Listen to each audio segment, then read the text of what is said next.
Bienvenidos al Colegio de la Psicología de Madrid y a este ciclo de experiencias educativas que en esta ocasión no es tanto una experiencia educativa, sino una conferencia sobre un tema bien interesante que tiene que ver con, o sus repercusiones tienen que ver y mucho con el desarrollo infantil que tanto nos preocupa a las familias y a los profesores. Para esta conferencia tenemos a una experta en este tema, que es Marta Jiménez Dasí, que es profesora de Psicología de la Universidad Complutense de Madrid, de Psicología del Desarrollo, y que además es doctora por la Universidad Autónoma. Ella tiene una larga experiencia en investigación en desarrollo infantil, un montón de libros publicados y además dirige un equipo de investigación desde el 2009 que tiene como objetivo mejorar las competencias emocionales y sociales de los niños.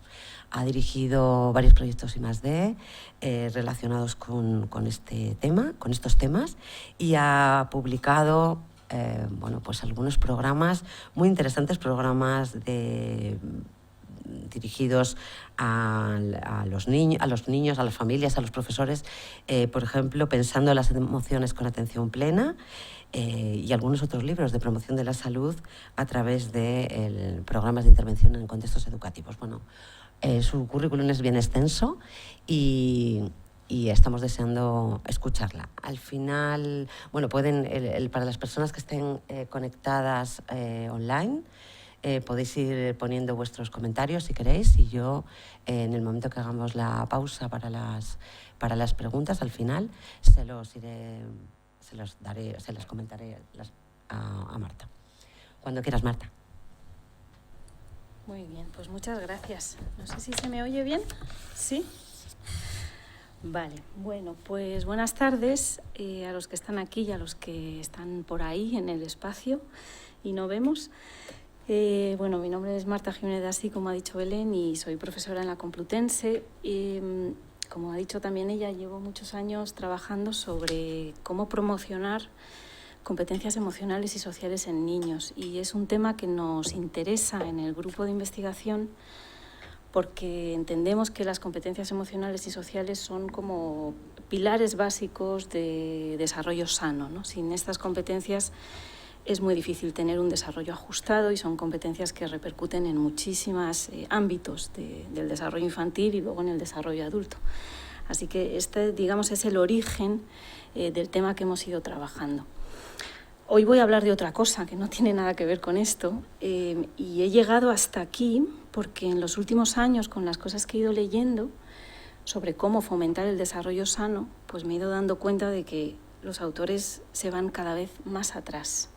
Nosotros trabajamos con niños a partir de 2 años, pero mi sensación cuando llegamos ya a los 2 años es que vamos tarde, porque lo que leo en los últimos tiempos, llevo 3 o 4 años leyendo sobre este tema y formándome en psicología perinatal, y todo lo que leo pues viene a decir que la época del embarazo y el posparto y los primerísimos momentos de vida son fundamentales para todo lo que pasa después en la vida.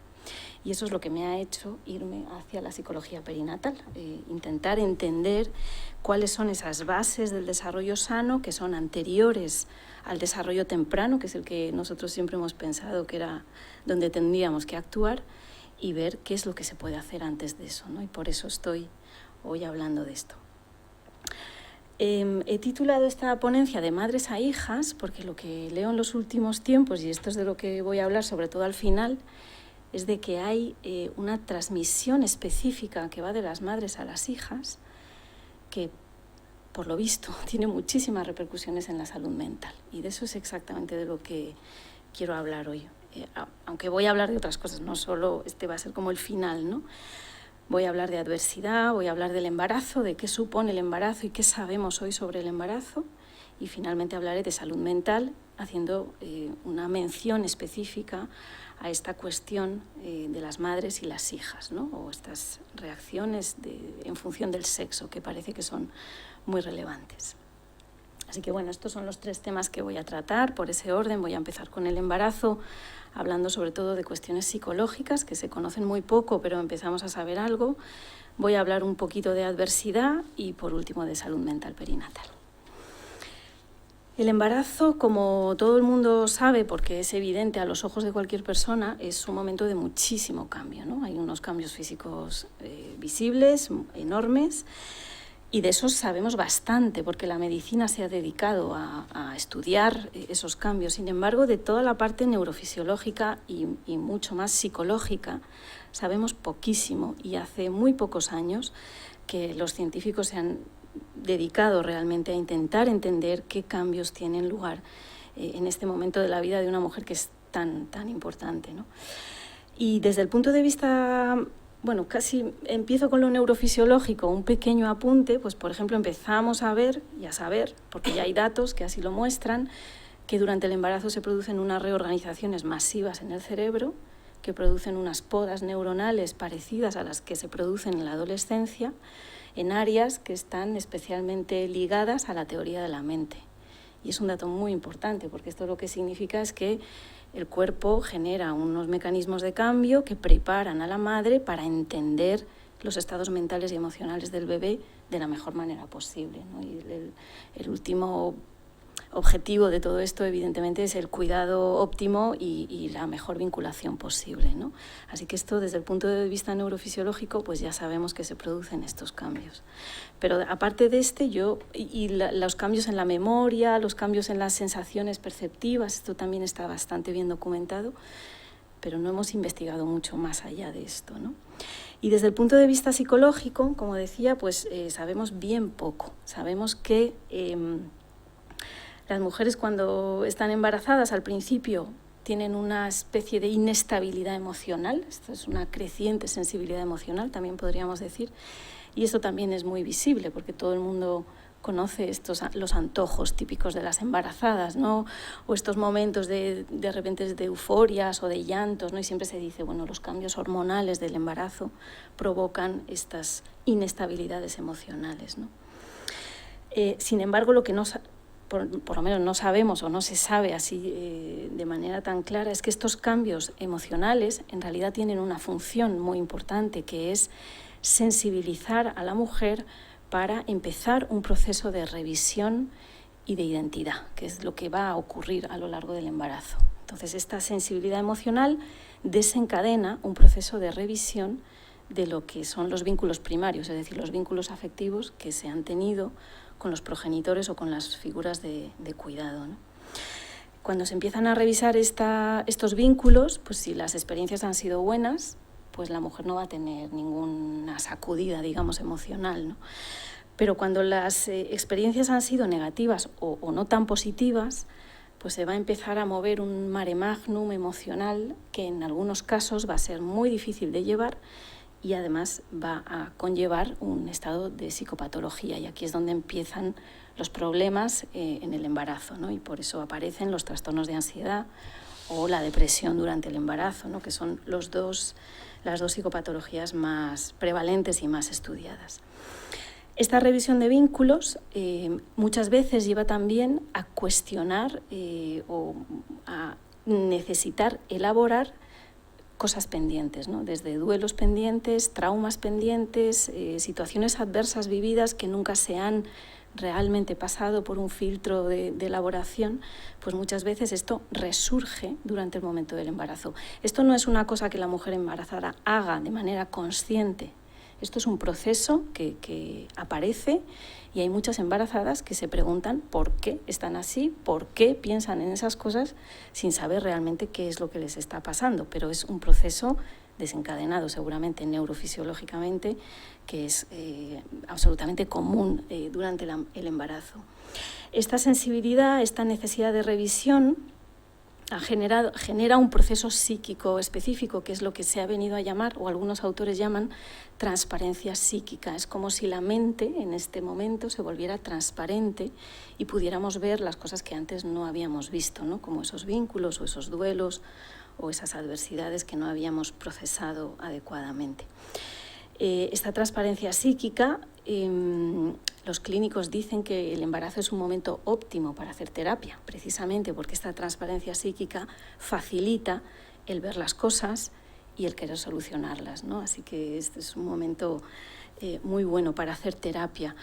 Y lo que provoca realmente es un momento de crisis. Y cuando hay mucho que revisar, pues la crisis es mayor, ¿no? ¿Por qué se produce esto? Pues porque en realidad la mujer embarazada lo que necesita es construir una nueva identidad. Y esa nueva identidad es la identidad como madre. Y esto es un proceso, todos sabemos cómo se forma la identidad en la adolescencia, ¿no? Y es un proceso también de búsqueda y finalmente vamos haciendo elecciones. Bueno, pues en este caso se produce también un proceso de búsqueda de una nueva identidad que necesita de toda esta transparencia psíquica.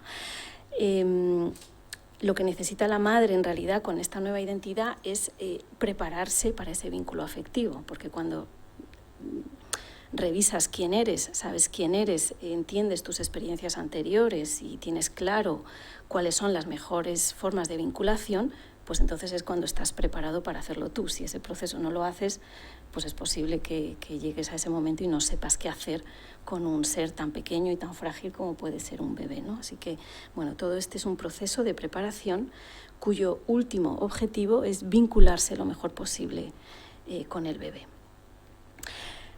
Como se desprende, creo claramente de lo que acabo de contar, para muchas mujeres el proceso del embarazo psicológicamente es un proceso duro y difícil. Y esto es muy complicado porque socialmente la maternidad se nos ha vendido y se sigue vendiendo en la sociedad como un proceso absolutamente feliz, ideal, donde todo va bien y donde lo que tienes que estar es contentísima. Entonces, cuando aparecen estos procesos psicológicos tan diferentes de lo que uno espera, además, cuando se queda embarazada, pues es muy difícil para muchas mujeres admitir, reconocer, expresar públicamente que no se sienten tan felices como supuestamente deberían sentirse, sino que están pasando por un proceso de crisis muy duro y muy difícil, ¿no? Así que es muy complicado para muchas mujeres expresar lo que realmente les ocurre a nivel psicológico cuando tienen un embarazo que se complica desde este punto de vista psicológico, ¿no? Yo creo que la sociedad debería, ahora que ya sabemos que el proceso psicológico es así y ocurre así, deberíamos hacer un esfuerzo como sociedad, ¿no? por dar a conocer cuál es el proceso normal psicológico durante el embarazo para que las próximas mujeres embarazadas no encuentren esta disonancia tan enorme entre lo que se esperan y lo que realmente ocurre, ¿no? Después en muchos casos. Y esto es lo que están haciendo algunas autoras. Están intentando sacar a la luz, validar de alguna manera este concepto del malestar materno como un estado mucho más habitual de lo que podríamos suponer para evitar ese sufrimiento de aquellas embarazadas que lo pasan mal durante el embarazo, ¿no? La idea es que convertirse en madre es duro y es difícil y genera malestar. Y alguna vez he leído que la emoción que mejor describe la maternidad no es la felicidad absoluta, que es lo que nos creemos, es la ambivalencia. Y es muy interesante que sea precisamente la ambivalencia, porque no es ni la felicidad, ni la infelicidad, ni el haber perdido la libertad, por ejemplo, que podría ser. No, es la ambivalencia, es que hay de todo. Hay momentos de mucha felicidad y hay momentos pues, de mucha tristeza, a lo mejor, o de mucho pesar, o de mucha carga excesiva que uno no es capaz de asumir, ¿vale? Así que esto es lo que deberíamos contarles a las futuras embarazadas, que lo más normal es que en su proceso se sientan ambivalentes. Teniendo esto en mente de cómo es este proceso, me gustaría añadir a esto las condiciones de adversidad, porque la adversidad, bueno, pues, es mucho más frecuente de lo que podríamos pensar, y lo que estamos empezando a entender también es que la adversidad tiene efectos también durante el proceso del embarazo y esto repercute en el desarrollo del bebé y el desarrollo del niño y del futuro adulto que será, ¿vale? Así que esto es un poco lo que voy a intentar recorrer ahora.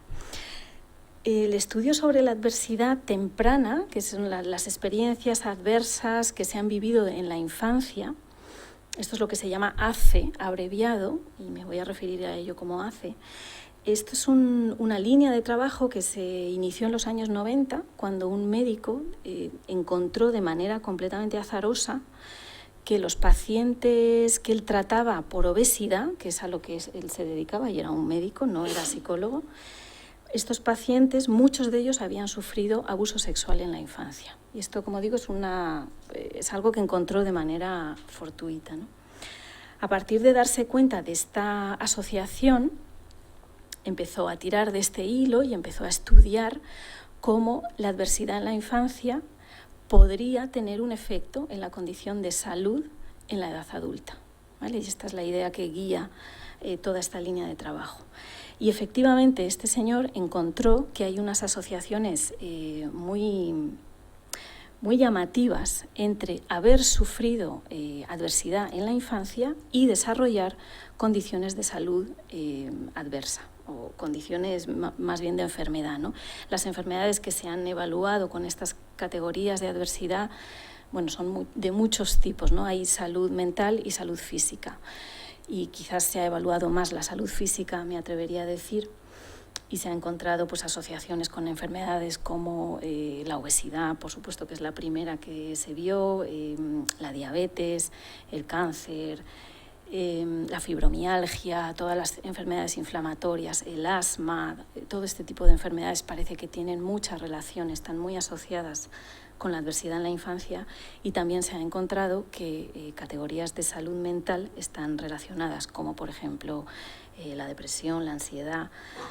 En los niños los problemas de aprendizaje, por ejemplo, se ven muy relacionados con estas categorías de adversidad, etc.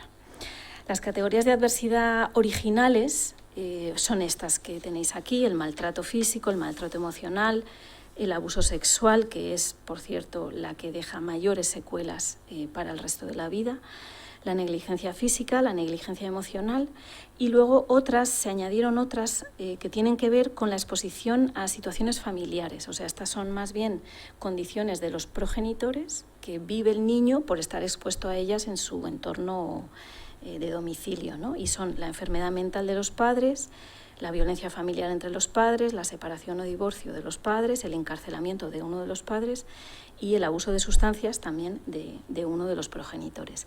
Estas son las categorías que se usan hoy, pero realmente podríamos, y hay autores que se cuestionan si realmente las categorías de ACE tienen que estar así cerradas y no hay más, porque según el mundo cambie es posible que haya que añadir otras categorías diferentes. Por ejemplo, hoy se empieza a decir que el bullying podría ser una ACE que podría impactar en la salud adulta, y de hecho se encuentra mucha relación entre haber sufrido bullying en la infancia y tener intentos de suicidio después en la vida adulta. O pertenecer a una minoría étnica también podría ser una categoría de ACE, o una condición de pobreza, que también es una situación adversa que podría ser una categoría de ACE. Así que es posible que en los próximos años pues estas categorías se amplíen o se modifiquen en función de lo que la sociedad y el mundo, ¿no?, de cómo vaya evolucionando. Los estudios sobre prevalencias de ACE, bueno, en España no hay ningún estudio sobre prevalencias de ACE, así que no sabemos qué porcentaje de la población ha sufrido experiencias adversas en la infancia, y no sabemos tampoco qué repercusiones ha tenido esto para la salud mental y la salud física. Pero en Estados Unidos sí que han hecho algunos estudios. Este es quizá el más impresionante que yo he leído, porque trabajó con más de 200.000 adultos de 23 estados de Estados Unidos, y evalúan cuántas ACEs han sufrido estas personas encuestadas, ¿no? Si han sufrido 0, 1, 2, 3, 4 o más. Y bueno, como veis aquí, los porcentajes que encuentran, no sé si se ve, pero lo voy diciendo: el 38% de la población no ha sufrido ninguna condición adversa, el 24% una, el 13% dos, el 9% tres, y el 16% de la población 4 o más ACEs, y ahí ya no se contabiliza el 4. ¿Por qué se corta en el 4? Pues porque los autores han visto que 4 adversidades en la infancia es un punto de inflexión muy importante, y a partir de ahí pues las consecuencias para la salud son mucho más importantes. Es como un salto cualitativo, ¿no? 1, 2, 3, bueno, todavía hay matices, digamos, pero a partir de 4 ya se entiende que es un salto cualitativo muy importante, ¿no? Ya no se contabilizan más. En algunos estudios sí, pero habitualmente no. Bueno, en definitiva, esto lo que nos viene a decir es que la mayor parte de los adultos, por lo menos encuestados de este trabajo, han sufrido al menos una ACE, es decir, que las ACE son más prevalentes en la sociedad normalizada, porque esto se hizo en un estudio con población normalizada, es una población representativa, por tanto hay de todo, ¿no? Pero las ACE son mucho más frecuentes de lo que podríamos suponer en las sociedades normalizadas. Y lo que encuentran estos autores que trabajan en esta línea es que las ACEs tienen se comportan de manera acumulativa, ¿no? Y entonces a mayor número de ACEs, pues mayores consecuencias para la salud, ¿no? Luego va subiendo progresivamente, las adversidades las vas acumulando y eso va teniendo, digamos, un efecto sumativo en el riesgo del desarrollo de enfermedades o de condiciones negativas para la salud mental y la salud física. Más allá de las ACEs, que por supuesto que son interesantes, a mí lo que me interesa ver, y es de lo que voy a hablar, es hasta qué punto las ACEs que ha sufrido una mujer durante su infancia tienen un impacto en el embarazo y el bebé que tiene después, ¿no? Y aunque hay muy poquita investigación, y toda la investigación que voy a contar a partir de ahora, casi toda, es de 2018, 2020, 2022, porque es todo muy, muy reciente, sin embargo, los estudios que se han hecho sí que muestran claras asociaciones entre haber sufrido adversidad en la infancia y tener hijos que desarrollan problemas psicológicos después, a lo largo de la vida. Generalmente los estudios los que más he encontrado, por lo menos, lo que miden es los problemas internalizantes y externalizantes en los preescolares, aunque también hay estudios más a largo plazo, porque claro, esto hay que seguir a los niños durante muchísimos años, ¿no? Son estudios longitudinales muy costosos de hacer. Pero bueno, sí que hay algunos que van hasta la adolescencia incluso, y efectivamente encuentran que las madres que tienen más ACEs, pues también tienen más probabilidad de tener hijos que desarrollan problemas internalizantes y problemas externalizantes. Algunos trabajos han intentado, hacen modelos estadísticos para intentar conceptualizar esto un poquito más, ¿no? Y lo que encuentran es que de las ACEs, que son el primer cuadradito que hay aquí, el primero de todos, pues hay unos elementos que son mediadores, o unos factores que son mediadores, que son el riesgo biomédico acumulativo, el riesgo psicosocial acumulativo y la pobreza. Esos tres son los elementos mediadores que después impactan y son los que generarían a partir de las ACEs esas condiciones alteradas físicas y psicológicas en los niños, ¿vale? Luego, no es nunca una relación directa lo que encontramos, sino una relación mediada, y estos son los elementos que están en esa mediación. Tiene todo el sentido del mundo que en realidad lo que está pasando ahí es que las ACEs que sufren las madres alteran su condición médica y alteran su condición psicosocial, y eso es lo que después repercute en la salud de los hijos. Decía antes, más allá de las ACEs, que por supuesto con todas esas categorías que hemos visto antes, que por supuesto son muy relevantes para la salud de las poblaciones en general, de hombres y de mujeres, por supuesto, sin embargo, a mí me parece que hablando de embarazo y hablando de lo que supone la adversidad durante el embarazo, pues me parece muy relevante añadir que a estas ACEs se les suman, en muchos casos, otras que a lo mejor no tienen lugar durante la infancia, sino durante el periodo del embarazo, ¿no? Que tienen que ver con la violencia física o la violencia sexual que muchísimas mujeres sufren a lo largo de su edad adulta, y muchas de ellas también en el momento del embarazo. Las cifras de la violencia física o sexual en las mujeres en el mundo, no en los países desarrollados, sino en el mundo, son altísimas, ¿no? Y esto lo dicen organizaciones internacionales como la OMS o la ONU, ¿no? Y hacen estudios donde sacan esos datos, y no voy a entrar en muchos detalles, ¿no? Pero bueno, se estima que, o se sabe, no lo sé, se estima más bien, porque no se ha visto en todas las mujeres del mundo, ¿no? Pero que alrededor de 1 de cada 3 ha experimentado alguna vez en su vida violencia física o sexual por parte de una pareja íntima o violencia sexual perpetrada por alguien que no era su pareja. Esto es el 30% de las mujeres de 15 años o más.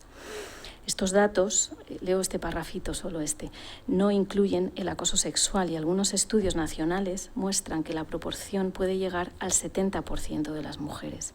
Las tasas de depresión, trastornos de ansiedad, embarazos no planeados, infecciones de transmisión sexual, infección por VIH, son más altas en las mujeres que han experimentado este tipo de violencia en comparación con las que no lo han sufrido, así como muchos otros problemas de salud que pueden durar incluso después de que la violencia haya terminado.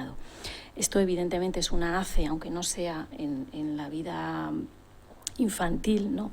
Pero que lógicamente va a tener un impacto también. Si hemos visto que el embarazo es ese momento de tanta vulnerabilidad psicológica, ¿no? Donde uno se revisa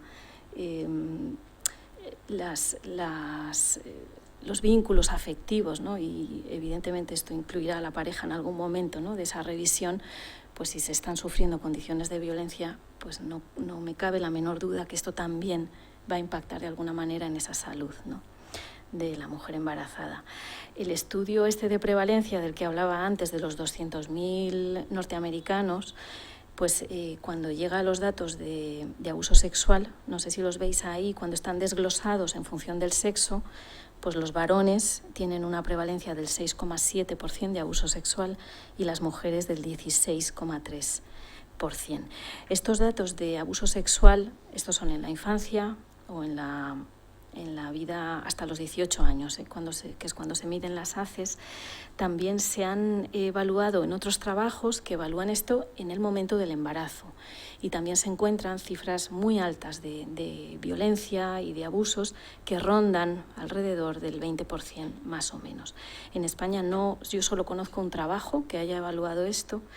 Es un trabajo que se realizó en Andalucía, y también encuentran prevalencias de alrededor del 20% de mujeres que sufren situaciones de violencia, ¿no? Durante el embarazo. Y esto, como dice esta autora Fontanil, que me gusta mucho un trabajo que leí de ella, que es de 2022, y hablaba de condición psicológica y adversidad en la infancia en mujeres, y ella dice, ¿no? Hay algunas agencias internacionales, como esto que acabamos de ver, que señalan que las mujeres tienen diferentes factores de riesgo que los hombres. Y estos factores de riesgo incluyen la salud reproductiva, el papel como cuidadoras principales, la violencia de género y el abuso sexual. Y esto en realidad lo que me viene a mí a la mente, por lo menos, no sé si estaréis de acuerdo conmigo, luego lo podemos hablar, es que yo creo que sería necesario, cuando hablamos de salud mental perinatal, incluir una mirada de género, porque todos estos riesgos que están, además de las ACEs, que ya están ahí desde la infancia, todas estas cuestiones de adversidad durante el momento del embarazo, pues creo que son que pueden tener un impacto importantísimo en la salud del feto y en todo lo que viene después. Y claro, podemos pensar en los países desarrollados y gracias a Dios aquí pues el papel de la mujer, cada vez tenemos más derechos, ¿no? Y estamos ya en condiciones, bueno, no sé si de igualdad, pero muchísimo más, ¿no?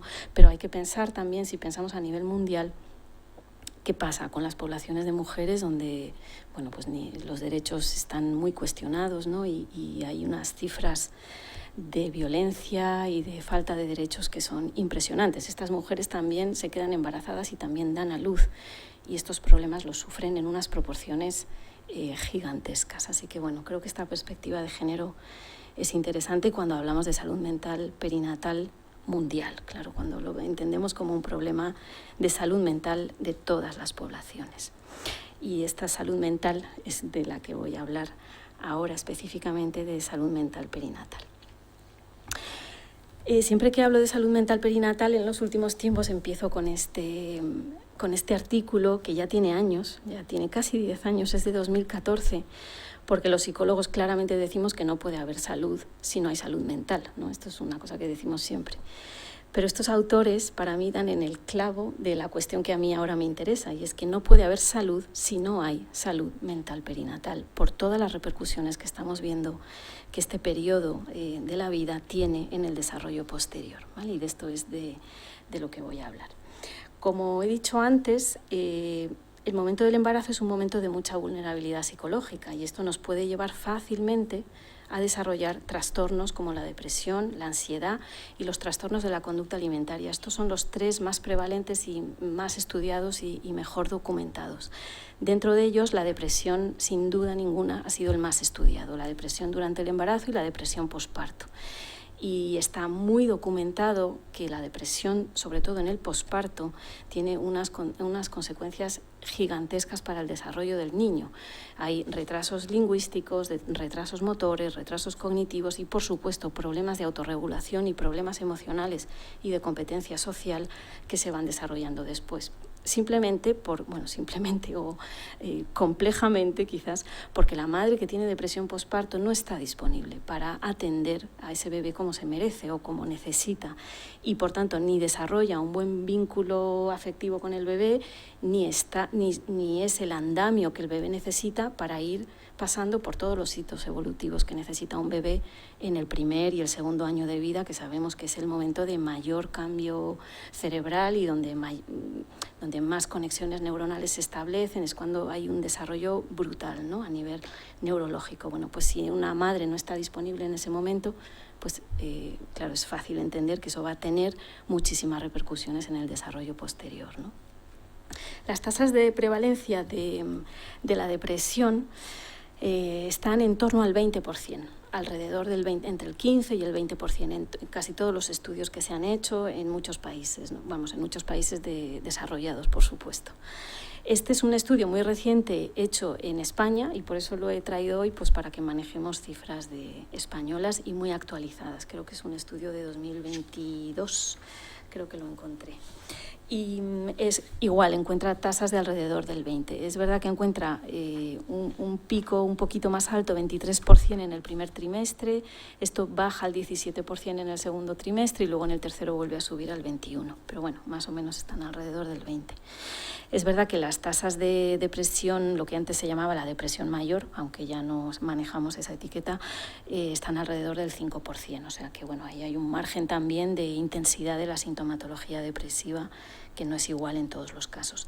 Pero es verdad que tendemos a hacer un screening muy dicotómico, ¿no? ¿Hay depresión o no la hay durante el embarazo y durante el posparto?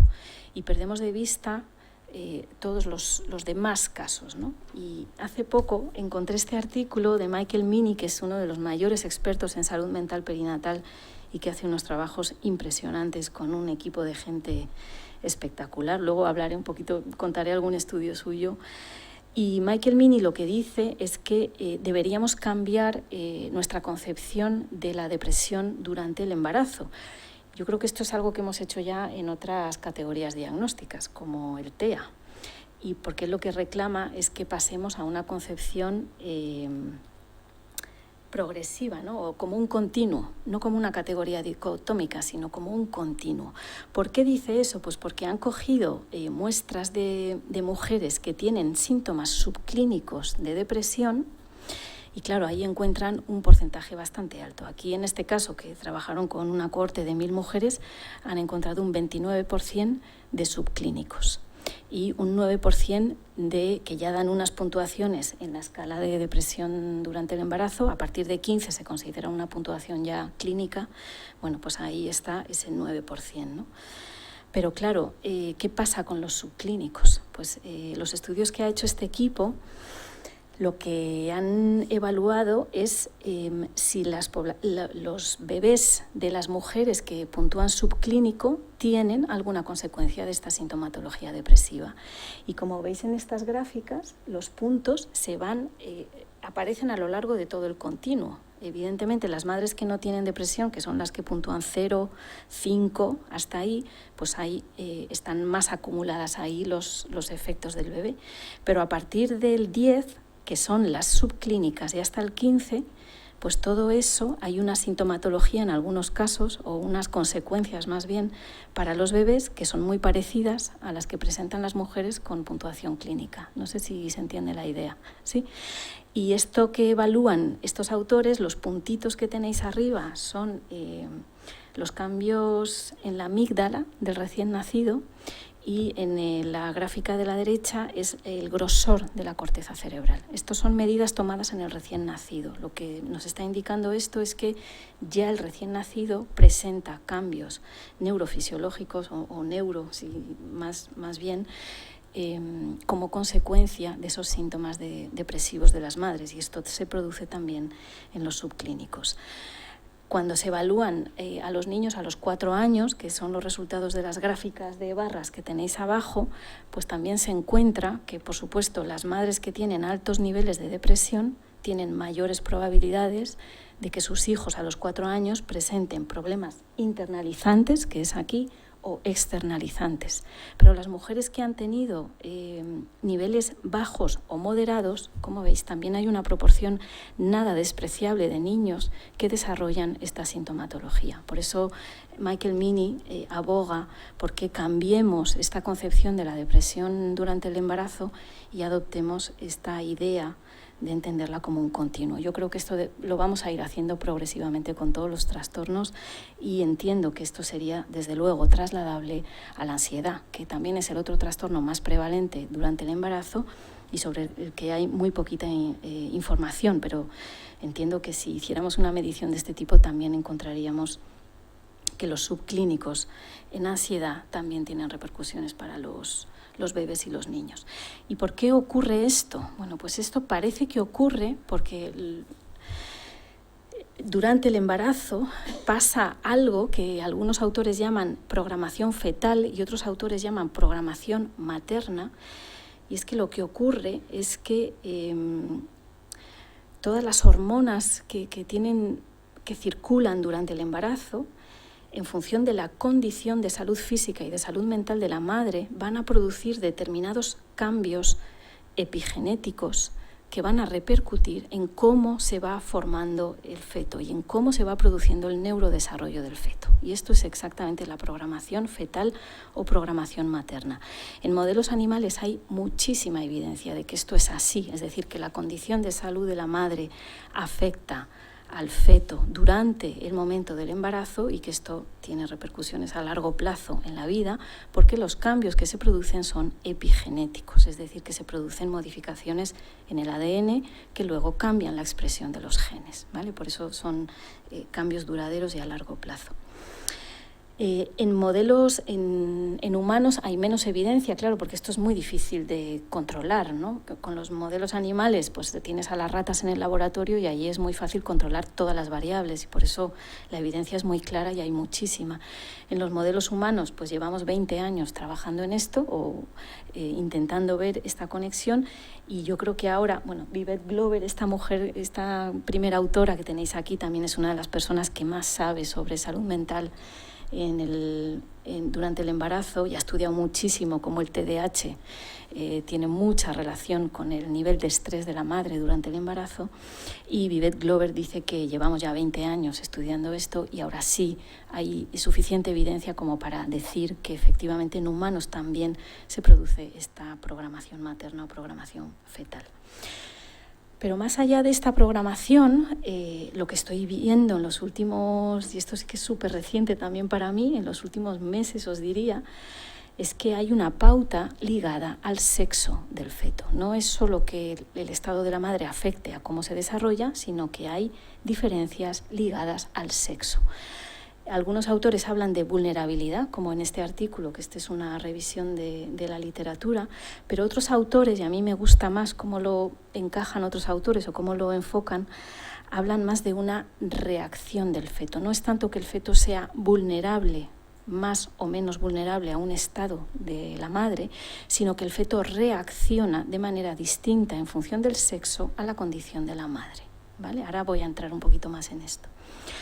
Esta revisión de esta vulnerabilidad o de esta diferente reacción del feto al estrés prenatal, lo que encuentra es que la mayor parte de los estudios encuentran que las niñas tienen más problemas internalizantes cuando hay una condición de estrés prenatal o de salud mental alterada en el periodo prenatal, mientras que los niños van más hacia los trastornos externalizantes, ¿vale? Y los problemas de aprendizaje, a veces los problemas de memoria también. Pero vamos, se ve bastante claramente, no todos los estudios lo encuentran, pero la mayoría de los estudios sí que encuentran esta diferente reacción, vulnerabilidad de lo internalizante de las niñas y lo externalizante de los varones. ¿Por qué ocurre esto? Bueno, pues algunos autores, no me voy a adelantar a esta gráfica, algunos autores lo que dicen que ocurre y están empezando a estudiar es que la placenta funciona de manera diferente en el caso de las niñas y en el caso de los niños. Parece que la placenta de los niños se adapta peor al entorno intrauterino, reacciona menos, es como hay menos adaptación. Mientras que la placenta femenina o de los fetos femeninos parece que es más sensible a las condiciones intrauterinas y se adapta mejor a las condiciones, ¿vale? ¿Qué hace la placenta de los fetos masculinos? Priorizar el engorde, digamos, el coger peso para priorizar la viabilidad. Priorizar el engorde. Lo que le importa al feto masculino, digamos, es coger peso para prepararse a una condición adversa, que es la que se entiende que hay cuando hay estrés prenatal en el medio intrauterino, ¿vale? Las mujeres, al contrario, o los fetos femeninos más bien, lo que priorizan es la viabilidad. Estas sí que priorizan la viabilidad y en detrimento de ese coger peso. ¿Qué se observa en algunos estudios? Y esto ya lo he visto varias veces, que en madres que han sufrido estrés durante el embarazo, cuando se mide el peso de los fetos al nacer o de los bebés al nacer, pues se observa esta diferencia que tenéis aquí. Y es que las madres con estrés, que son las más oscuras de la gráfica, cuando dan a luz a mujeres, hay mucha pérdida de peso, es muy significativa esta pérdida de peso. Sin embargo, cuando dan a luz a varones, son varones con mucho mayor peso de lo que son los fetos masculinos de mujeres que no han sufrido estrés, que sería la barra pequeñita, gris clarita, que está al lado de los masculinos. No sé si lo veis bien en la gráfica, ¿vale? Esto apoyaría esta hipótesis de este diferente funcionamiento de las placentas y esta diferente capacidad de adaptación al medio intrauterino de las placentas femeninas y masculinas. ¿Por qué se produce esto? Pues claro, no tenemos ni idea, ¿no? Algunos autores han lanzado una hipótesis evolucionista, muy relacionada con lo que son los papeles que van hacia la supervivencia de la especie, que tienen que ver con los papeles tradicionales del hombre y la mujer, ¿no? El hombre prioriza la fortaleza física y la agresividad para luchar en caso de amenaza, mientras que las mujeres priorizan la viabilidad a costa de todo para poderse reproducir y que la especie sobreviva. A costa de, si queréis, estos autores hablan de como una especie de alerta en las mujeres cuando hay un entorno estresante, para aumentar con esa alerta el cuidado de las crías, es decir, que a las crías no les pase nada. Esta sería un poco la hipótesis evolucionista, o sea, los fetos masculinos priorizan el engorde y van hacia la agresividad porque se preparan para estar en un medio hostil y esto garantiza la supervivencia, ayuda a la supervivencia, mientras que los fetos femeninos priorizarían la viabilidad, es decir, el poder nacer, aunque pierdan peso, pero el coste, digamos, sería estar en un estado de alerta más alto del que en realidad necesitarían para vigilar el cuidado de las crías y que, por tanto, la especie sobreviva. A mí las hipótesis evolucionistas no me gustan particularmente, porque me parecen un poco ciencia ficción y porque nunca las vamos a poder comprobar. Yo no sé si esto realmente tiene este sentido. No, es posible que lo tenga. Yo os lo cuento porque es lo que dicen los autores que estudian esto, ¿no? Pero vamos, yo no sé si esta es realmente la razón última de estos cambios y de estas funciones diferentes asociadas al sexo, ¿vale? Así que yo no me identifico especialmente, pero bueno, así lo dicen algunos autores. Independientemente de que haya una razón evolutiva, lo que sí que es verdad es que esta idea de las diferencias en función del sexo y de la importancia que tienen los primeros momentos de vida ha desencadenado en el Reino Unido, que es donde, por lo menos donde yo más veo que hay mucha conciencia de la importancia de este momento vital, ha desencadenado algunos movimientos que lo que intentan es concienciar a la sociedad, hacer ver a todo el mundo que el momento prenatal es importantísimo para proteger la salud de las poblaciones futuras y lo que, bueno, finalmente, claro, su objetivo último es llegar a los políticos, ¿no? Para que se pongan en marcha estrategias de prevención y estrategias de intervención. Y es verdad que, bueno, en el Reino Unido tienen mucha fuerza y se están publicando muchas cosas relacionadas con este posible origen de las condiciones de enfermedad y salud relacionadas con el desarrollo, el epigenoma y el estrés prenatal, ¿vale? Así que yo sí que estoy viendo en los últimos años un movimiento bastante intenso que adopta claramente esta idea de la importancia de los primeros años de vida. Y entrando en las cuestiones del sexo, y ahora sí que me meto de lleno y os voy a contar solo 3 estudios porque no quiero marear demasiado con cuestiones más biológicas, pero bueno, sí que os voy a dar 3 ejemplos, ¿no?, de estudios, cómo ven estas asociaciones específicas del género, del sexo en este caso, porque yo creo que aquí no podemos hablar de género, sino de sexo. Y cómo lo hacen, ¿no? Este primer estudio busca las asociaciones que pueda haber entre los niveles de ansiedad de la mujer embarazada, los cambios epigenéticos en el tejido de la placenta que regula el glucocorticoide, que esto está asociado con los niveles de cortisol, ¿vale?, y los síntomas en los preescolares, es decir, 4 años después de haber nacido, síntomas emocionales y síntomas de hiperactividad. ¿Qué encuentran? Pues efectivamente encuentran una asociación entre los niveles de ansiedad de la madre y los síntomas conductuales de los niños a los 4 años, específica de la pauta de sexo, es decir, las niñas desarrollan síntomas emocionales y los niños desarrollan síntomas de hiperactividad cuando las madres tienen altos niveles de ansiedad y no se encuentra la asociación al revés, ¿vale? Y también encuentran efectivamente una metilación de del ADN que está en la placenta asociada a estos niveles de estrés. Esta metilación solo la encuentran en los varones, en este caso, no la encuentran en las mujeres. Pero es verdad que no aparece como mediador, con lo cual, al no ser mediador, yo lo pongo un poco en suspenso, ¿vale? Pero sí es interesante esta asociación entre los niveles de ansiedad y los síntomas conductuales de los niños cuando tenían 4 años. Este otro estudio, que este ya es del equipo de Michael Meany, del señor que os decía antes, este va más allá. Este trabaja en depresión y lo que hace es evaluar los niveles de depresión en la madre. Este trabaja con 2 cohortes de 900 madres más o menos, así que tienen como 1.800. El estudio anterior creo que eran 2.400 madres, o sea que trabajan con muestras bastante importantes. Y en este estudio lo que buscan es la asociación de cambios epigenéticos en función de la sintomatología depresiva. ¿Qué encuentran?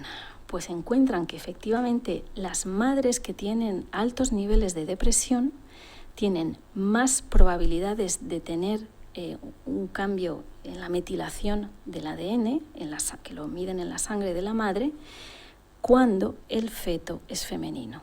Y esta es la gráfica roja, ¿vale? Y esos picos que suben, esas son la mayor probabilidad, es 2,5 veces más probable que se produzca una metilación en la madre cuando tiene depresión y el feto es femenino, y esa asociación no se encuentra, y estas son las gráficas azules, en el caso de los varones. Es decir, que es como estos autores dicen, esto es una señalización fetomaterna, no materno-fetal, sino fetomaternal. Es el feto el que está reaccionando, y por eso os decía que a mí me gusta esta idea de la reacción del feto a la condición de salud de la madre. ¿vale?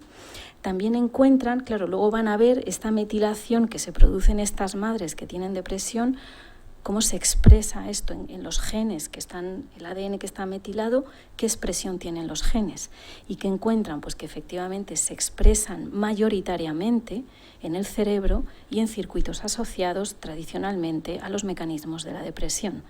Y es ahí precisamente donde se expresa esa metilación. Y más allá de eso, vuelven al tejido de la placenta que está de cara al bebé para ver si hay metilación también de ese tejido.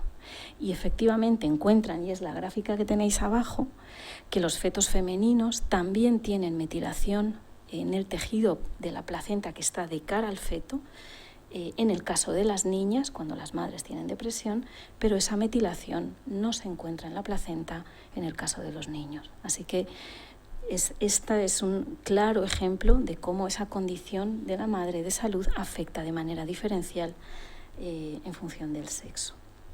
El último estudio que os cuento ya, que es del mismo equipo, lo que estudia es la variabilidad de la longitud de los telómeros en el recién nacido en función de distintas variables de la madre, ¿vale? Los telómeros son esas cápsulas, iba a decir, no sé cómo decirlo, bueno, son esas estructuras que protegen a los cromosomas, ¿no?, al material genético, y se van degradando según vamos envejeciendo. Luego, a menor longitud de los telómeros, menor calidad del material genético, digamos, ¿no? Así que, bueno, lo que miran estos autores es si hay variabilidad en la longitud de los telómeros en función de las condiciones de la madre. Y este estudio lo que encuentra, no sé si veis ahí las gráficas, las barras negras son toda la población, las barras azules son los fetos masculinos y las naranjas son los femeninos, ¿vale? Entonces lo que hicieron fue, bueno, ir midiendo diferentes elementos, ¿no? Veis que la primera variable es la longitud de los telómeros de la madre. Esto es una cuestión genética. Hay personas que tienen los telómeros más largos y otras más cortos, ¿no? Entonces, si tú tienes telómeros más largos, pues eso va a afectar a la longitud de los telómeros del feto. Entonces, a mayor longitud de la madre, mayor longitud tanto en varones como en mujeres. Esto afecta a todo el mundo. Lo siguiente que midieron fue la edad del padre. Y curiosamente, lo que encuentran es que la edad del padre afecta a la longitud de los telómeros solo en el caso de los chicos. A mayor edad del padre, mayor longitud de los telómeros de los fetos masculinos, pero no en las mujeres. No sé por qué, y ellos tampoco, no sabemos. La edad materna también afecta, pero igualmente solo a los varones, de tal manera que a mayor edad de la madre, mayor longitud de los telómeros en los chicos, pero no en las chicas. Y después, estas son como variables que afectan a todos por igual, ¿no? Y luego ya entramos en algunas variables donde hay un efecto diferencial. Como veis, las que empiezan a bajar, las primeras, estas son variables metabólicas que tienen que ver con el estado de salud de la madre. Hay una medida de glucosa, la siguiente es del ácido linoleico, si no recuerdo mal, y la tercera es una medida de insulina, ¿vale? Y estas, como veis, afectan a la longitud de los telómeros de los fetos, pero solo los masculinos. Es decir, que a mayores niveles de glucosa, a mayores niveles de insulina, pues menor longitud de los telómeros de los fetos masculinos. Sin embargo, las últimas barras que tenéis, que son las medidas de salud mental, afectan exclusivamente a las mujeres. Y esta es la primera que tenéis, la EPDS, es la medida de depresión con la escala de Edimburgo, y las siguientes son el STAI, que mide la ansiedad rasgo y la ansiedad estado. La más significativa de todas es la ansiedad rasgo, y esa es la que más afecta a la longitud de los telómeros de los fetos femeninos. Es decir, que se produce una reacción otra vez diferencial en función del sexo, de tal manera que los fetos femeninos son sensibles a las condiciones de salud mental de las madres, y eso cambia su dotación genética de manera epigenética, claro está. Curiosamente, y este es un resultado que cuentan en el trabajo, a las madres no les afecta en la longitud de sus telómeros sus condiciones de salud mental. Los telómeros de las madres no se ven afectados ni por la depresión ni por la ansiedad, pero sin embargo los fetos femeninos sí que son sensibles a esta condición de la madre. Otra condición de la madre, y esta lo sabemos todos, ¿no? Pero esto es una demostración definitiva de que esto afecta, es fumar durante el embarazo. Esta variable afecta la longitud de los telómeros de todos, ¿no? De varones y mujeres. Por eso, claramente, fumar durante el embarazo es tan perjudicial, ¿no? Las que tienen la barrita así como un bemol, ¿no? O como un sostenido, estas son borderline. Entonces no os las he contado porque están ahí justas las significaciones, ¿vale? Pero bueno, hay alguna significación. En este caso, el nivel de educación de las madres tiene un efecto border ahí con los varones, y en este caso la vitamina B12 también tiene un efecto, pero es borderline con los fetos femeninos, ¿vale? Bueno, recapitulando, con este tipo de estudios, que bueno, os he traído 3 por daros una idea, ¿no? De lo que hay, pero viendo este tipo de estudios, que hay esta pauta diferencial en lo que las mujeres se ven afectadas por esas condiciones de salud mental, y que luego se transmite de alguna manera esa pauta de trastornos internalizantes a las mujeres, viendo por otra parte que hay unas condiciones de adversidad que tienen un efecto también prenatal, ¿no? En cómo se va configurando el feto, y que hay unas condiciones de adversidad que están ligadas a esta etapa específica y a esta condición específica de reproducción, ¿no? Y de salud sexual que es específica de las mujeres. Y viendo los datos de salud mental de hoy, de las generaciones más jóvenes, a mí estas 3 cosas me encajan de alguna manera en la cabeza, ¿no? Y he cogido los datos del último barómetro de salud y bienestar, el barómetro juvenil de 2021, porque realmente aquí a mí los resultados de este barómetro no me sorprenden realmente, porque efectivamente esto es lo que ya sabemos de alguna manera que hay, pero las cifras que yo veo de puntuación en sintomatología internalizante en mujeres, que es sistemáticamente por encima de la de los varones, esto es en poblaciones de 15 a 29 años, claro, después de la pandemia todos sabemos que ha habido un empeoramiento de la salud mental, ¿no? Pero realmente el 65,9% de las mujeres entre 15 y 29 años puntúan alta frecuencia, entre 7 y 10, en una escala de 0 a 10, en la sensación de estar triste, decaído, desesperanzado. O el 57,5% puntúan alto en tener poco interés por hacer las cosas, o el 57% en problemas para concentrarse, o cansancio, falta de energía, apatía. En fin, desde mi punto de vista son puntuaciones altísimas. Sistemáticamente las mujeres puntúan por encima y son casi todos sintomatología internalizante, ¿no? Así que yo aquí hago un enlace entre todo esto. Y por eso he llamado esta charla de madres a hijas, porque creo que, sabiendo lo que ya sabemos, quizás sería oportuno establecer maneras específicas de cuidar y de tratar no solo a las mujeres durante el embarazo, que por supuesto que sí, sino de manera específica cuando hay un embarazo de un feto femenino, porque no solo se transmite, parece ser, estos trastornos internalizantes, sino que estos fetos femeninos serán las madres siguientes. Y aquí es donde entramos en los ciclos intergeneracionales, que es otra de las cuestiones que la psicología ha demostrado, ¿no? Estas traumas intergeneracionales, estos problemas de salud mental intergeneracionales que se van transmitiendo de generación en generación.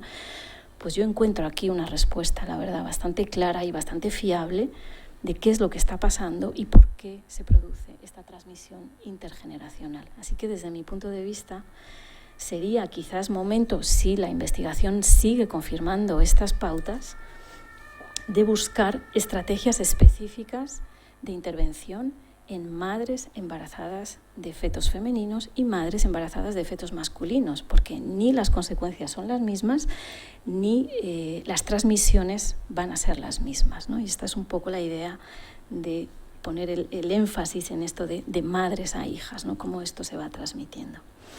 Casi ya para acabar, os voy a dar algunos datos en el Reino Unido, que vuelvo a decir es el país en el que yo veo más sensibilidad por estas cuestiones. Aquí en España he buscado los datos y no los he encontrado, no sé si los hay, yo desde luego no los he encontrado, de qué supone la salud mental perinatal en términos de costes. Y en el Reino Unido estiman que por año de nacimientos se gastan 8 billones de libras en cuestiones de salud mental perinatal. Este es el coste, ¿vale?, estimado. Y este coste, cuando lo hacemos derivado o separado, ¿no?, entre lo que se lleva la madre y lo que se lleva el bebé, por lo que genera todos los problemas de salud mental perinatal, pues la madre se lleva muy poco, realmente, es el 27% de esos costes. La mayor parte de ese gasto se lo lleva el bebé, el niño, el adolescente y el siguiente adulto, que tendrá todas esas condiciones de enfermedad psicológica o enfermedad física, y se lleva ese 78% de los costes derivados de los problemas de salud mental perinatal. En el Reino Unido también estiman que hasta el 20% de las mujeres desarrollan un problema de salud mental durante el embarazo o el primer año de vida del bebé. Yo creo que es un porcentaje nada despreciable para considerar que esto deberíamos atenderlo, ¿no?, de alguna manera. Y otro dato que me viene ahora a la cabeza es que el suicidio es la primera causa de muerte en el periodo perinatal. Eso pasa en el Reino Unido y eso sí que tenemos datos en España, y también pasa lo mismo. La primera causa de muerte desde el embarazo hasta, no sé si es el primer año de vida del bebé, la primera causa de muerte de las mujeres es el suicidio. Así que también es un dato, creo, muy relevante para ver qué consecuencias tiene el no tratar la salud mental perinatal.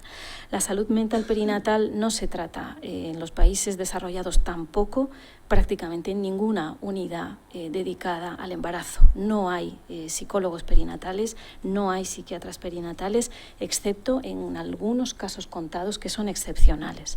Aquí en Madrid el Puerta de Hierro tiene una unidad, creo que el Clínico tiene otra, pero realmente son poquísimos los especialistas en salud mental perinatal, y desde mi punto de vista deberíamos ir hacia una prevención, una detección universal de problemas psicológicos durante el embarazo, de ACEs durante el embarazo y en la infancia, que pueden predecir todos estos problemas, para mejorar la salud mental y física de las poblaciones de las siguientes generaciones, ¿no? Creo que tenemos la llave un poco, ¿no? Me falta abrir la puerta y entrar en ella, pero de verdad pienso que ahora ya sí tenemos una clave muy importante para poder prevenir. Michael Meany, en uno de sus artículos, dice, y me gusta mucho esta frase, que la salud del cerebro de la siguiente generación está íntimamente ligada al de las madres, al de todas las madres. Y por tanto, si cuidamos esos cerebros, pues seguramente cuidaremos a las siguientes generaciones. Y ojalá que vayamos tomando conciencia de que esto debería, por lo menos desde mi punto de vista, debería ser así, porque nos ahorraríamos no solo mucho gasto económico, sino un potencial humano que está también perdido por toda la problemática de salud mental y física que conlleva. Y esto es todo. Muchas gracias. A ver, Marta, hablas de ACE, vuélveme a traducir, ¿es ACEs conductas emocionales adversas o...? Son experiencias infantiles adversas. Adverse childhood experiences. Vale. ¿Y qué diferencia habría entre esas experiencias infantiles adversas? ¿Por qué no se llaman así en lugar de, por ejemplo, llamarlas experiencias traumáticas?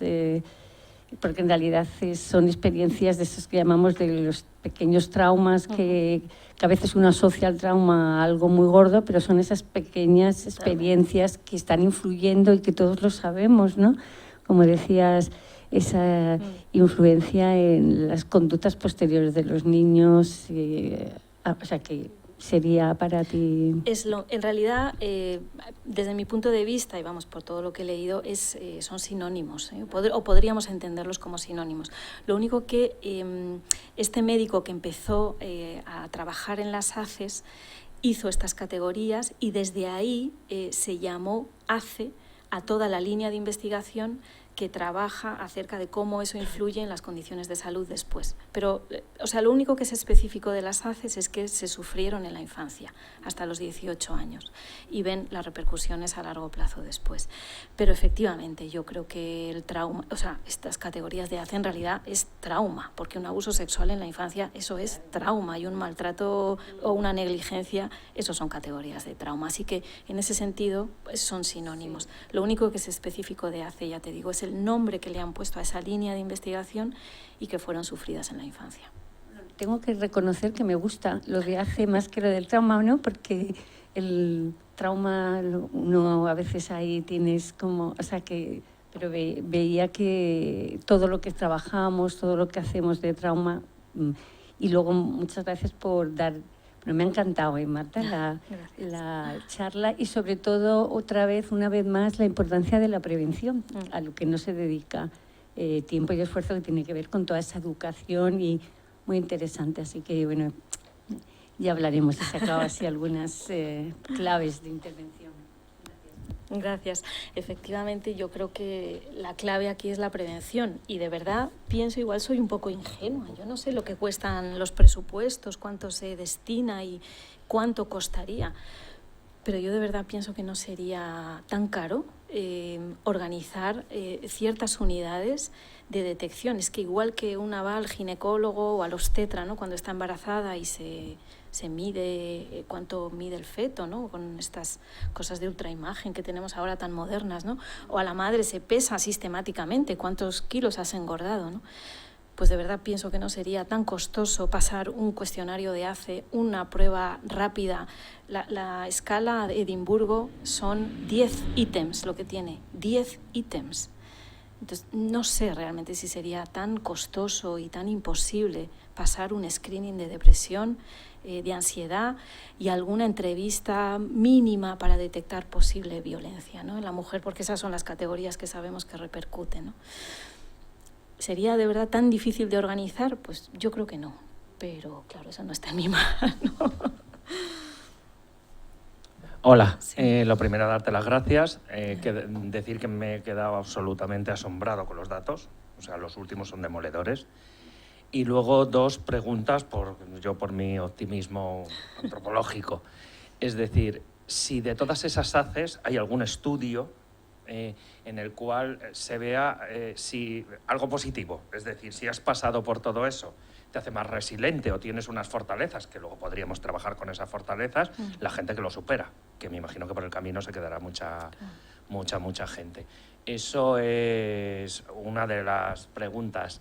Y la otra es si hay estudios sobre madres que son obligadas, cuando digo son obligadas, una mujer a ser madre, o sea, a fecundar un feto y demás, no me refiero a que sea obligada ya porque esté prohibido el aborto, que eso por supuesto, sino por obligación moral, social, presiones y demás, si hay algún estudio, porque aquí hemos sido muy más general, en el cual cómo afecta a ese feto y luego a ese futuro niño el hecho de que la madre durante el embarazo rechace, no porque esté deprimida, que seguramente lo esté, sino porque está siendo obligada a un papel y a modificar su estructura mental, social y demás para tener un rol para el que no quiere ni está preparada. Y nada más, muchas gracias. Vale, a ver si te puedo contestar de manera ordenada. Evidentemente, claro, lo que sabemos por cómo es el desarrollo humano, el haber vivido ACEs en la infancia no es sinónimo de tener condiciones alteradas de salud, o sea, no es obligatorio. ¿Por qué? Pues porque sabemos que hay factores protectores del desarrollo. Y si tienes la suerte de tener esos factores protectores, por supuesto que puedes tener una trayectoria de desarrollo sana y sin secuelas. Y eso existe. O sea, yo no dudo en absoluto que eso existe. Vamos, Boris Cyrulnik, que todo el mundo conoceréis, el de los patitos feos, es un resultado de esa resiliencia. Esa resiliencia existe. La resiliencia es verdad que es una variable individual, que hay personas más y menos resilientes y momentos de mayor y menor resiliencia, ¿no? Entonces depende de cómo sea todo lo que está alrededor de tu momento de desarrollo, vas a estar más afectado o menos por las ACEs. Eso está claro. De manera general, lo que se observa es que a mayor número de ACEs, más difícil lo tienes. Es decir, más consecuencias tiene para la salud mental. Estos datos son impresionantes. De verdad que las asociaciones que se encuentran son increíbles y son sistemáticas, con lo cual, bueno, pues puedes tener ACEs y luego tener suerte y recuperarte, pero lo normal es que si tienes ACEs te vaya a quedar alguna huella, eso es lo normal. Ahora, ¿hay resiliencia? La hay. Lo que a mí más me gusta, para darte esa parte optimista, es que igual que sabemos que las condiciones adversas producen todos estos cambios epigenéticos que se van transmitiendo, también sabemos. Lo que pasa es que hay muchos menos estudios publicados porque los psicólogos somos así y nos vamos solo a lo malo, eso es verdad. Pero también hay estudios publicados que muestran que cuando las condiciones son buenas, lo que transmitimos es positivo. Y entonces lo que promocionamos son trayectorias óptimas de desarrollo. Así que si nos dedicáramos a generar estados óptimos o buenos o positivos durante el embarazo, un poquito antes, seguramente lo que podríamos modificar esas trayectorias, ¿vale? Pero evidentemente hay una parte de resiliencia que está ahí y que en muchas personas, gracias a Dios, funciona, porque si no esto sería muy difícil de llevar. Esa es la primera. La segunda pregunta que me has hecho... ¿Cómo afecta al feto y al futuro bebé el hecho de que una madre no quiera ser madre? Bueno, claro. Bueno. Eso es un tema gigantesco dentro de lo que es la salud mental perinatal. Yo, en todo caso, en todo momento me he referido a embarazos normales y deseados. Quiero decir, este proceso de la transparencia psíquica, todas las prevalencias de psicopatología, todo lo que me he referido es en embarazos normalmente deseados, normalizados, digamos, por utilizar un término así que funcione. Si entramos en otro tipo de embarazos no deseados, por abuso, por otras condiciones, ¿no? Por supuesto que las cifras de psicopatología, las complicaciones psicológicas y las complicaciones del parto, del bebé al nacer y las trayectorias de desarrollo son muchísimo peores. Vamos, no te quepa la menor duda que eso es así. ¿Por qué? Pues porque todo el proceso se altera, como tú muy bien has dicho, ¿no? No te colocas y no realizas ese tránsito de manera saludable, adaptada, positiva, y por tanto todo eso empieza a tener un montón de repercusiones. Y desde luego la más clara, y los que nos dedicamos al desarrollo humano lo vemos clarísimo, es la vinculación que va a haber después. Y todas las madres que tienen este tipo de problemas, pues es probable que generen vínculos inseguros o vínculos desorganizados si llegamos ya a casos extremos de maltrato. Así que sí, eso es todo un mundo, donde yo no me he metido, pero te iba a decir, ¿hay mucha bibliografía? No hay mucha, pero hay algo, si te interesa el tema. Y además hay mucha clasificación por tipos de embarazos, los no deseados, los de abuso, Pero vamos, que las mujeres que han sufrido abuso sexual en la infancia, por ejemplo, tienen trauma que se despierta en el momento del embarazo, eso es así, casi te diría en el 80% de los casos, si no lo han trabajado antes, sin duda. Marta, Sí. esto, estamos dentro de la sección de psicología educativa y muchos psicólogos pues están en centros escolares. Sabes que cada vez más hay niños TEA, hiperactivos, problemas de dificultades específicas de aprendizaje, etc.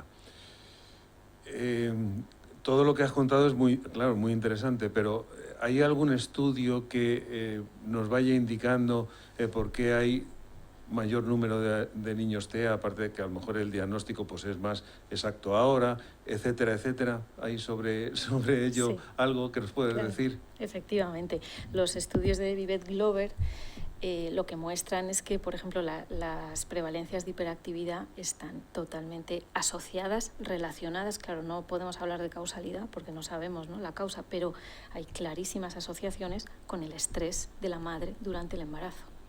Y eso Vivek Glover, vamos, lo tiene clarísimo.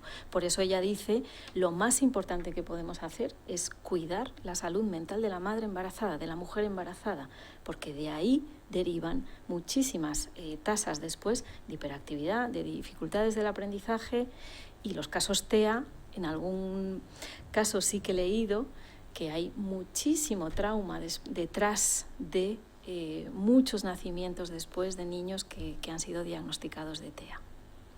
De esto no tengo datos, o sea, no me atrevo a decirte más, pero es algo que ya he leído así, que no me he fijado mucho, pero sí que lo he leído. Lo que sí tengo claro es que el TDAH y el estrés durante el embarazo, hay muchos estudios que encuentran una asociación súper significativa. Ahí sí. ¿Alguna pregunta más? Sí.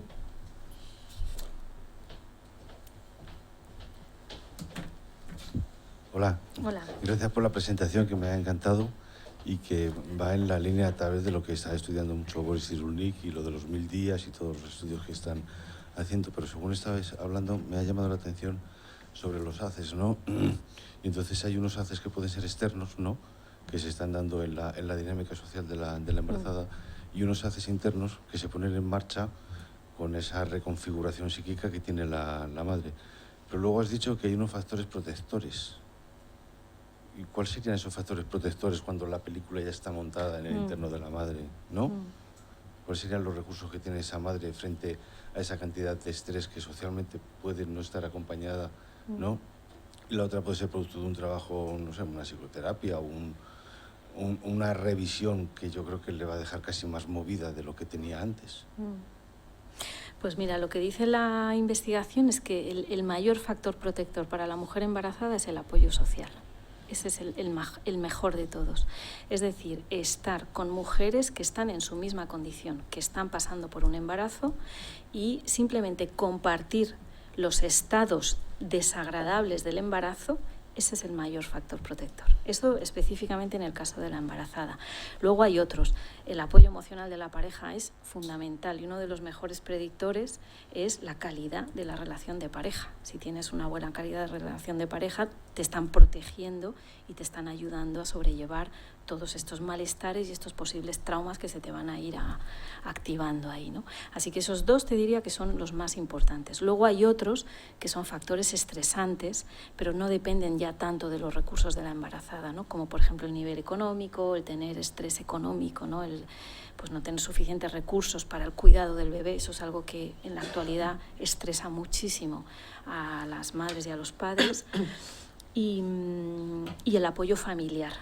Es saber que vas a tener una figura de tu entorno familiar que te va a ayudar en el cuidado del bebé cuando nazca, ¿vale? Estos son, os diría, los que la literatura más claramente pone de manifiesto. Pero el más protector de todos es el apoyo entre iguales.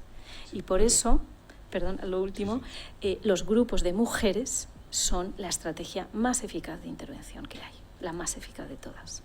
Sí, pero los protectores externos pueden darse o no darse, ¿no? ¿La madre tiene algún tipo de protector interno en esa dinámica que le ayude a sostener esa ansiedad, independiente de que tenga el grupo de embarazadas o no lo tenga, o la pareja le ayude, ¿no? Porque eso son casi suerte muchas veces que se tengan. Bueno, pero si lo sabemos lo podemos organizar precisamente para dárselo, ¿no? Y que no sea, como tú dices muy bien, una cuestión de suerte, sino que realmente nos encarguemos de que las embarazadas ansiosas o deprimidas o con esa transparencia psíquica que se empiezan a revolver y no saben por qué, pues puedan acudir a algún grupo, ¿no? Para compartir todo este malestar. Recursos internos, bueno, aquí ya te diría los que los psicólogos sabemos que tenemos todos para manejar la ansiedad, el estrés o cualquier problema psicológico. La autorregulación emocional para mí es el fundamental, y a mayores y mejores estrategias de regulación emocional, más vas a controlar los estados de ánimo negativos o los estados de ansiedad. De acuerdo, gracias. ¿Alguna pregunta más? ¿No? Bien, en el chat creo que tampoco. Yo sí quería comentarte, si conoces un poco, bueno, que nos ha encantado a todos, a mí también, tu intervención, y había dos cosas sí que yo quería preguntar más bien. Si conoces alguna experiencia en algún país en la línea un poco de aplicar todo esto que se está sabiendo a la prevención o no? ¿O estamos todos así como...? Porque has dicho que Reino Unido parecía como muy activo en este sentido, pero a tanto como para ya hacer cosas, detección Sí. o proponer estos grupos de mujeres que comentas tú. ¿O no? Sí hay algunas experiencias. Es verdad que yo me he centrado en los últimos tiempos a leer más sobre lo malo, porque tengo ese sesgo también propio de psicólogo, pero sí que es verdad que he leído también experiencias donde efectivamente se dedican a cuidar la salud mental de la embarazada, y en el Reino Unido otra vez han puesto en marcha unas unidades de cuidado de salud mental que las han repartido por todo el país, y esto lo vi en un congreso a la vuelta del verano fue, y era muy impresionante ver el mapa, porque antes de poner en marcha estas unidades de control de salud mental de la madre, ves el mapa de las unidades que había en el Reino Unido, que es uno de los países más desarrollados del mundo, y prácticamente no había ni una unidad de cuidado de salud mental de la madre, de la mujer embarazada. Y ahora, poco a poco, claro, sabiendo todo esto, pues han ido poniendo en marcha. Y sí que cuentan experiencias muy, muy positivas, porque realmente lo que se viene a ver es que lo que se necesita es muy poco para estar mejor. Es simplemente un poco de apoyo, un poco de comprensión, un poco de no sentirse que te está pasando algo rarísimo y que en vez de estar felicísima estás hecha polvo y que esto ¿por qué me está pasando a mí? Es un poco de apoyo. Claro, no estoy hablando de situaciones extremas, sino de situaciones de embarazos deseados donde de repente las mujeres se encuentran con problemas de depresión y de ansiedad que no vienen a cuento, ¿no? Y ahí, en esos casos, bueno, pues con un poco de apoyo, de cuidado, de sensibilidad, se mejora muchísimo. Y eso sí que se está viendo ya en el Reino Unido. Bueno, y yo también me he quedado horrorizada con el dato que has dado del suicidio, ¿no? El suicidio, has dicho, es la primera causa de muerte en las mujeres en el embarazo y en la primera parte de la crianza de los hijos, ¿no? En el periodo perinatal. En el periodo perinatal. Pero bueno, y esto no, quiero decir, no se ha estudiado, no, las razones por las que... Porque es algo tremendo, ¿no? A mí me lo parece, ¿no?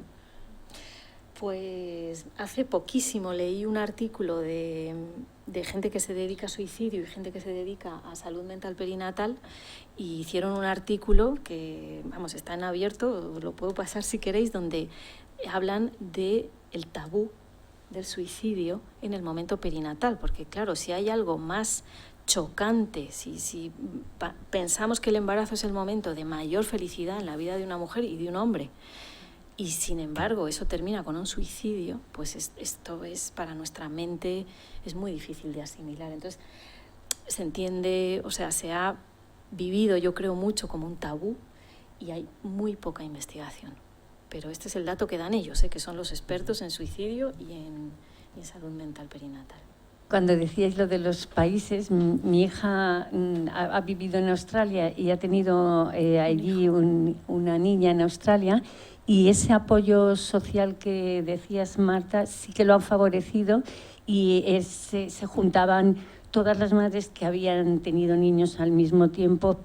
Se ocupaban de que se conocieran y salían juntas y salían a pasear con los niños juntas y tenían ese apoyo que decías en ese momento difícil en donde compartían lo que les pasaba, ¿no? Y ahí sí, yo pienso que Australia en ese sentido, en los aspectos de prevención de salud mental, hacen muchas cosas, ¿no? Porque en salud mental juvenil en la universidad también han sido pioneros, o sea que bueno, por ahí, a ver, yo creo que los australianos ahí sí que quizá también por el tipo de sociedad, ¿no? Que si no lo hacen, porque aquí quizás es más fácil, ¿no? Encontrarte con ese apoyo social, pero allí lo hacen de un modo y ves a las mujeres con los bebés, porque yo al principio incluso cuando lo veía decía, pero qué casualidad que todas las amigas tengan niños al mismo tiempo, y luego he visto que no que eran amigas, eran simplemente que las ponían en contacto las que habían tenido los niños al mismo tiempo. Bueno, pues sí sirve. Gracias. Efectivamente, si se organiza, pues es mucho más. Fijaos que una de las cosas que decimos siempre en salud mental perinatal es una madre que acaba de dar a luz, si se queda sola con el bebé, sola, el marido se va a trabajar o el padre se va a trabajar y se queda sola, el riesgo de depresión posparto es altísimo. Y responde a eso, a no tener un apoyo en el que poder manejarte con todo el lío, digamos, que tienes delante, ¿no? Que es el cuidado de un bebé, que realmente es una tarea pues muy desafiante. Es que es lo que es el cuidado del bebé. Así que si se organiza, pues evidentemente las mujeres van a estar mejor. Bueno, pues Marta, muchísimas gracias por plantear este tema tan interesante y a la vez tan desconocido, y que nos ha dado, bueno, pues mucho que pensar, ¿no? Sobre todo en la cantidad de cosas que se podrían evitar, ¿no? De trastornos, de problemas, de gasto, ¿no? Y de sufrimiento, bueno, pues por lo menos con algunas medidas que nos parecen que no son tan difíciles de tomar, ¿no? Y con una cierta concienciación también hay muchas cosas que se pueden hacer, Claro, ¿no? Estar pendientes de las madres, de las amigas que tenemos embarazadas, ¿no? Efectivamente. Todo Esta esto. mujer que os decía antes, Vivette Glover, que es una de las que yo más leo, dice es que no se trata solo de un problema de salud pública, que por supuesto que también, pero es que podemos hablar con amigos, con familiares, con gente que conozcamos que esté en este momento de la vida, simplemente para concienciar a la gente y que se promueva ese apoyo. Si las entidades oficiales, digamos, no se encargan de eso, podemos como individuos hacer una acción de prevención y está en nuestra mano hacerlo, porque se trata simplemente de hablar con las personas que tengamos a nuestro alrededor que estén pasando por ese momento, ¿no? Y facilitarles de alguna manera que tomen conciencia de los problemas que hay. Así que sí, efectivamente. Gracias. Desde luego que sí. Bueno, pues muchísimas gracias por tu conferencia, a vosotros por asistir, a los que estáis en casa, y solamente dejaros del recordatorio de que nuestra próxima conferencia, bueno, experiencia educativa, que en este caso va a ser por videoconferencia solo, es el próximo 17 de abril y tiene por título Tecnología y nuevas adicciones en la infancia y adolescencia, salud, convivencia y responsabilidad social. Y la va a impartir Antonio Rial Boubeta, que es profesor titular de análisis de datos de la Universidad de Santiago de Compostela. Será el 17 de abril, a la misma hora, ¿no? A la misma hora, a las 6:30. Así que nada, terminamos aquí. Muchas gracias. Gracias.